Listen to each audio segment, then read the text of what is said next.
Assalamualaikum warahmatullahi wabarakatuh. Perkenalkan, nama saya Safira Hidayah dari Program Studi Pendidikan Guru Sekolah Dasar NIM 182180116. Perkenalkan, nama saya Dunur Aisyah, NIM 182180095. Perkenalkan, nama saya Hanif Setiadi, NIM 18218018096. Kali ini saya akan menjelaskan mengenai model pembelajaran threaded. Model pembelajaran threaded adalah model yang bersambungan atau model integrasi yang fokus pada metakurikulum yang merupakan jantung dari semua pokok bahasan.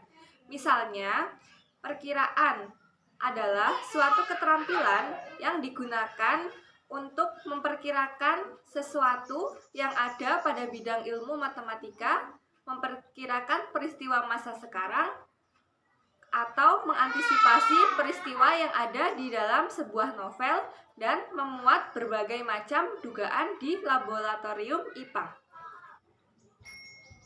Model threaded mempunyai beberapa kelebihan. Yang pertama, konsep berputar sekitar metakurikulum yang menekankan perilaku metakognitif sehingga peserta didik dapat belajar bagaimana seharusnya belajar di masa datang sesuai laju perkembangan era globalisasi.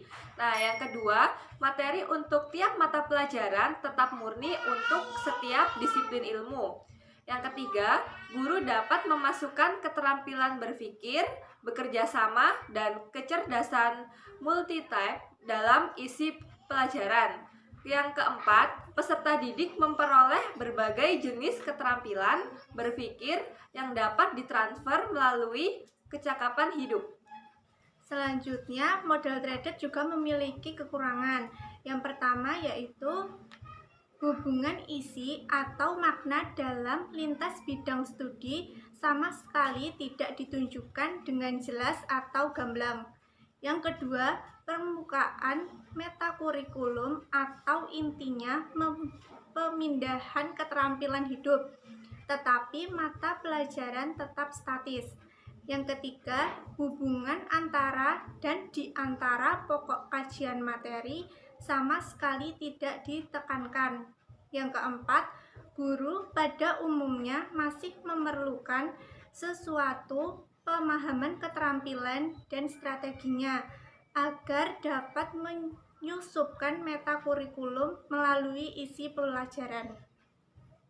Selanjutnya, langkah-langkah yang dapat dilakukan untuk melakukan model pembelajaran threaded yaitu yang pertama, menetapkan keterampilan yang diuntaikan dalam pembelajaran keterampilan. Yang kedua, memilih mata pelajaran yang cocok untuk dipadukan dengan model ini. Yang ketiga, mencocokkan standar kompetensi dan kompetensi dasar yang dapat diuntaikan.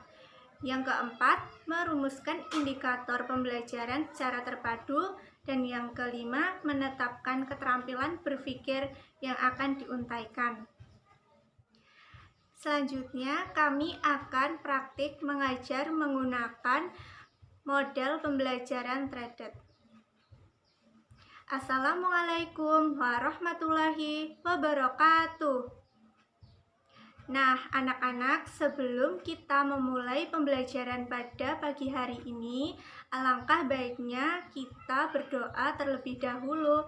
Selanjutnya, kami akan praktek mengajar menggunakan model pembelajaran threaded. Assalamualaikum warahmatullahi wabarakatuh. Apa kabar anak-anak hari ini? Wah, semangat semua ya. Sebelum kita memulai pembelajaran hari ini, sebaiknya kita berdoa terlebih dahulu ya. Berdoa dimulai. Berdoa selesai. Nah, selanjutnya Ibu akan mengecek kehadiran anak-anak. Apakah ada yang tidak hadir hari ini? Alhamdulillah ya, semuanya hadir. Semoga pertemuan selanjutnya tetap seperti ini ya.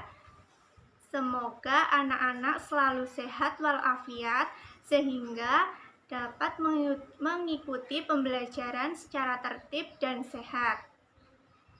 Siapa yang hari ini berangkatnya paling awal? Wah, Mbak Safira ya.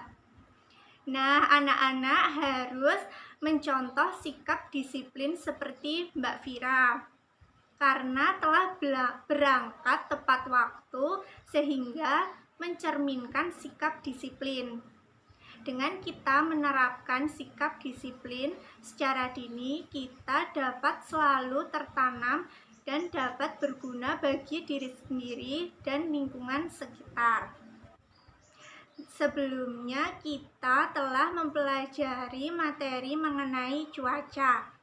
Cuaca yang terjadi pada lingkungan kita yaitu ada cuaca mendung, cuaca cerah, dan cuaca hujan. Kali ini kita akan mempelajari mengenai materi SBDP. Nah, pada materi SBDP kita akan mempelajari mengenai lagu yang berjudul Cicak-Cicak di Dinding. Apakah anak-anak semua pernah mendengar lagu Cicak-Cicak di Dinding? Tentunya sudah semua ya. Ayo kita praktekkan menyanyi lagu Cicak-Cicak di Dinding. 1, 2, 3. Cicak-cicak di dinding, diam-diam merayap, datang seekor nyamuk, hap, lalu ditangkap. Wah, bagus semua yang bernyanyi ya. Nah, kita akan mempelajari mengenai tanda, nada, atau tinggi rendahnya nada pada syair lagu. Pada contoh lagu yang berjudul Cicak-Cicak di Dinding, itu pada kata cicak-cicak di din itu mempunyai tanda nada yang pendek dengan cara menyanyikan tidak panjang.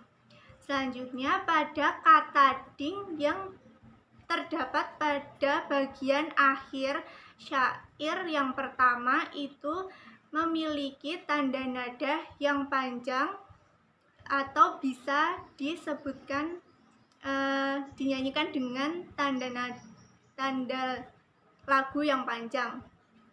Contohnya seperti ini. Cicak-cicak di dinding. Nah, itu dingnya itu panjang ya. Nah, setelah itu kita akan mempelajari mengenai pola irama sederhana. Nah, pengertian dari pola irama yaitu pola irama adalah panjang pendeknya bunyi. Panjang pendeknya bunyi dapat dihitung berdasarkan ketukan. Ketukan merupakan bunyi yang teratur, digambarkan sebagai bunyi detak jarum jam. Kali ini kita akan belajar mengenai teks yang berisi tentang ciri-ciri makhluk hidup. Nah, ciri-ciri makhluk hidup sebagai berikut. Yang pertama, makhluk hidup memerlukan makanan dan air. Nah, semua makhluk hidup itu memerlukan makanan dan air agar tetap hidup. Manusia, hewan, atau tumbuhan, jika tidak makan dan minum selama berhari-hari bisa mati. Nah, pada tumbuhan memiliki cara makan dan minum yang berbeda dari manusia dan hewan. Tumbuhan dapat membuat makanan sendiri yang dinamakan dengan proses fotosintesis. Kemudian ciri yang kedua ada makhluk hidup dapat bergerak. Cara bergerak makhluk hidup berbeda-beda. Contohnya, manusia berjalan menggunakan kaki, kemudian burung terbang menggunakan sayap, dan ikan berenang menggunakan sirip. Bu Guru mau tanya nih, apakah tumbuhan itu juga bergerak? Ya, tumbuhan itu juga bergerak, tapi dia tidak berpindah tempat. Nah, tumbuhan bergerak karena adanya rangsangan. Rangsangan ini berupa sentuhan dan cahaya matahari. Contohnya, putri malu menguncup saat disentuh. Ciri yang ketiga, makhluk hidup bernafas. Kalian tahu, semua makhluk hidup itu memerlukan udara untuk bernafas. Bernafas merupakan kegiatan menghirup dan mengeluarkan udara. Alat-alat pernafasan makhluk hidup berbeda-beda. Contohnya, manusia bernafas dengan paru-paru, kemudian ikan bernafas dengan insang, kemudian cacing bernafas dengan kulit. Kemudian ciri-ciri yang keempat, makhluk hidup tumbuh. Semua makhluk hidup mengalami pertumbuhan. Pertumbuhan adalah proses bertambahnya ukuran dan berat tubuh. Contohnya, pertumbuhan manusia berawal dari balita, kemudian dewasa, kemudian menjadi tua. Dan tumbuhan dimulai dari biji berkecambah hingga dewasa. Ciri yang kelima, makhluk hidup dapat berkembang biak. Berkembang biak artinya menghasilkan keturunan. Contohnya, seorang ibu melahirkan bayi. Ya, ciri-ciri yang keenam, makhluk hidup peka terhadap rangsangan. Rangsangan adalah segala sesuatu yang mempengaruhi organ tubuh. Setelah ibu menjelaskan materi tentang ciri-ciri makhluk hidup, sekarang kita akan membentuk kelompok. Setiap kelompok terdiri dari 5 anggota. Masing-masing kelompok akan ibu beri tugas untuk mengidentifikasi ciri-ciri makhluk hidup sesuai gambar. Ibu beri waktu 15 menit untuk mendiskusikannya bersama teman kelompoknya.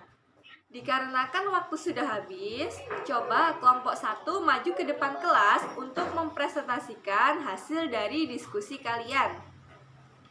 Wah, hasil diskusi dari kelompok 1 sudah sangat bagus dan sesuai materi. Nah, sekarang ibu akan menambahkan penjelasan dari gambar yang pertama, yaitu ada gambar cicak. Nah, cicak hidup di darat. Kemudian cicak bergerak merayap di dinding. Cicak memakan nyamuk. Dan yang terakhir, cicak suka memutuskan ekornya. Nah, pada gambar yang kedua ada gambar ikan di akuarium. Ciri-cirinya, ikan hidup di air. Kemudian ikan bergerak berenang menggunakan sirip. Jadi kesimpulannya, ikan dan cicak sama-sama makhluk hidup. Ciri-cirinya yaitu dapat bernafas, kemudian membutuhkan makanan, dan yang lain-lainnya. Selanjutnya kita belajar membaca nama dan menuliskan lambang bilangan. Nah, di sini ada angka 1, 2, 5, 0. Nah, cara membacanya yaitu 1250. Kemudian menulis lambang bilangannya yaitu angka 1 bernilai ribuan. Terus kemudian angka 2 yaitu ratusan, kemudian 50 itu puluhan. Selanjutnya kita akan belajar menulis lambang bilangan. Nah, di sini ada lambang bilangan 2740. Kemudian kita baca cara menuliskannya 2740.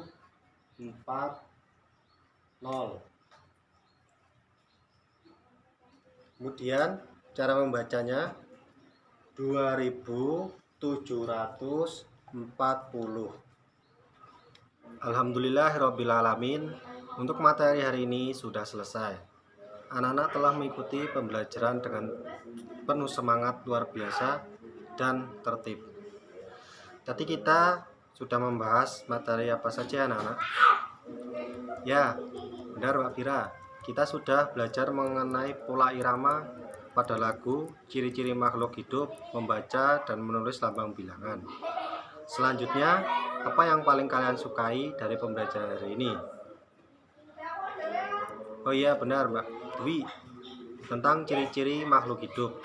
Kita dapat mengetahui ciri-ciri makhluk hidup dengan cara mengamati makhluk hidup di lingkungan sekitar kita atau di rumah kita.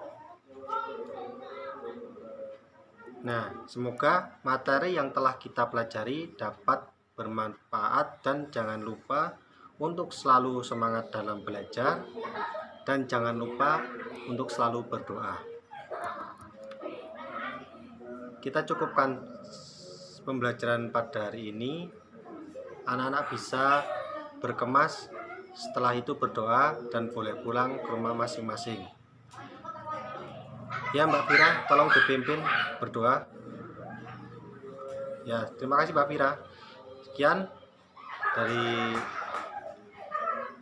kami, apabila banyak kesalahan kami mohon maaf. Billahi taufiq wal hidayah. Wassalamualaikum warahmatullahi wabarakatuh.